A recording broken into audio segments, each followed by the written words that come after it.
Well, first, thank you for having me. I'm currently a justice on the 12th Court of Appeals, and I'm running for Chief Justice of the 12th Court of Appeals. Jim Worthen, who's been our Chief Justice been on the court 19 years. He's been the Chief Justice that entire time. He's not retiring, but he's not running for re-election. And so I'm running for election to the Chief Justice. I'll be on the ballot in March of 26. And that 19 years of experience is unparalleled. Chief Justice Worthen's the longest serving judge on the 12th Court of Appeals history. I'm the second longest serving judge on the 12th Court of Appeals history. And so with that, I just feel as though I am best prepared to make this as seamless a transition as possible. And for those who may be unfamiliar with the responsibilities of this court, what do you guys do? We're the appellate court for 17 counties in East Texas. We cover an area that has about 1 million people in it. It has more geographical land space than several states, more population than several states. And so what we do is there's about 50 trial courts in that 17 counties. And what we do is anytime there's a trial, if there's an appeal from that trial, it goes to us. The only exception is death penalty cases. If they're given the death penalty, those go directly to Austin.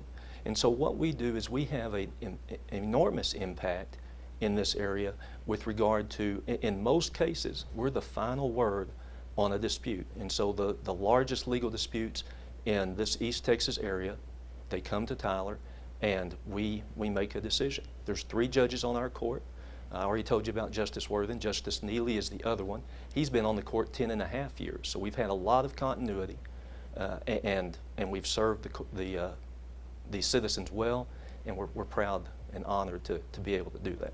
And when talking about this appellate court, a part of the conversation has to be the fact that the court has been at risk at times of not existing, East Texas not having a court like this. Tell me about that and why you think it's important to have a court right here in East Texas. Well, and thank you for that question. That's a very important question, and it's something that people, we need to do a better job of letting people know that it does at times come at risk, because it's a compelling story. 1 million people, 17 counties, they deserve a voice, but we've got a government that sometimes, and it's just a different way of looking at things, likes to centralize things. And so in 2021, there was an effort to try and have the 12th court moved from Tyler to Dallas.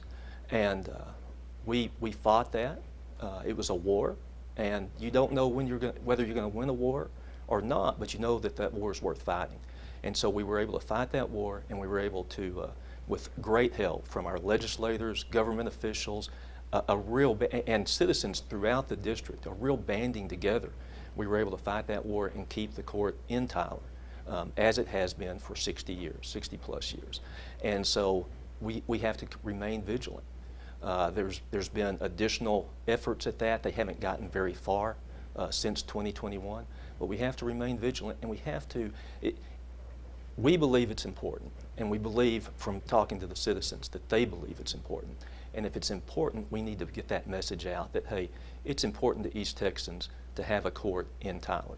You know, there's only 13 cities in Texas that have intermediate appellate courts. There's 15 intermediate appellate courts, but Austin has 2 and Houston has 2.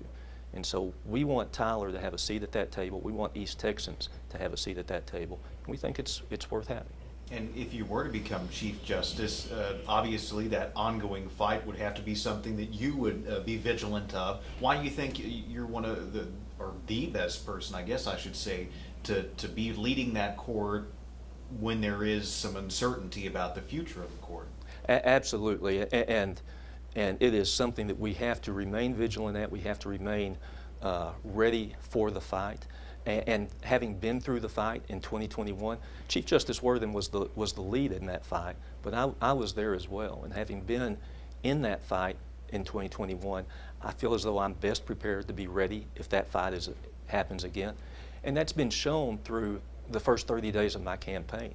We have widespread support. We've reached into all 17 counties, and we have a donor from, at least one donor from all 17 counties. We have over 100 donors total, and over $70,000 raised in the first 30 days of the campaign. And we've secured the endorsement of 12 sheriffs and also Senator Brian Hughes. And Judge, you've been on this court for some time, but before that, in terms of experience, tell us about your resume. I came to Tyler right out of law school.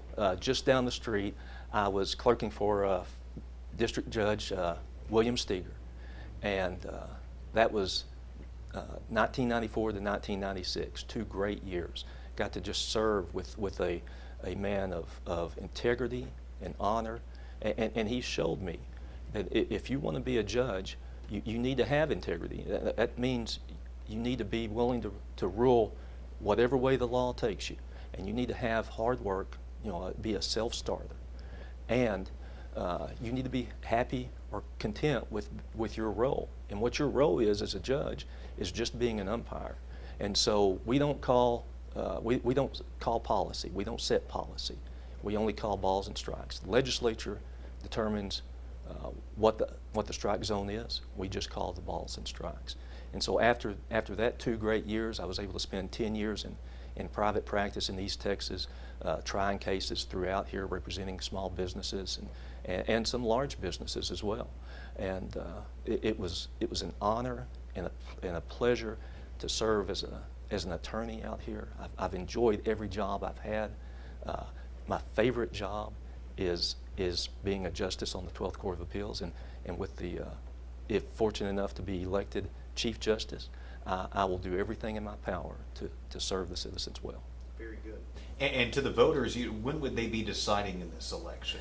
I will be up for election in March of 2026. It will be in the Republican primary, and then in November of 26 will be the general election for this position.